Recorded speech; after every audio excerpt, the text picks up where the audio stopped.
1955ஆம் ஆண்டு வெளியான அந்த படம் வெற்றி படமாக அமைந்தது மட்டுமின்றி தேசிய விருதையும் வென்றது.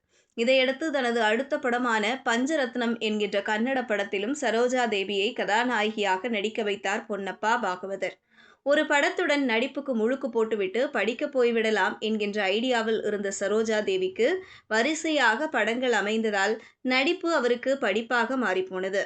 1958ஆம் ஆண்டு மணாளனே மங்கையின் பாக்கியம் என்கிற தமிழ் திரைப்படத்திலும், அதைத் தொடர்ந்து தங்கமலை ரகசியம் படத்திலும் நடித்தார். அதன் பிறகு எம்ஜிஆர் உடன் திருடாதே படத்தில் நடிக்க ஒப்பந்தமானார் சரோஜா தேவி. ஆனால் எம்ஜிஆருடன் அவர் நடித்த நாடோடி மன்னன் திரைப்படம்தான் முதலில் வெளியானது.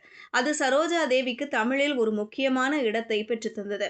அதன் பின்னர் இவர் நடித்த சபாஷ் மீனா, பாக பிரிவினை போன்ற படங்கள் அவரின் திறமைக்கு எடுத்துக்காட்டாய் அமைந்த போதிலும், ஸ்ரீதரின் இயக்கத்தில் வெளிவந்த கல்யாண பரிசு திரைப்படம்தான் தமிழ் சினிமாவில் அவருக்கு நட்சத்திர அந்தஸ்தை பெற்றுத்தந்தது.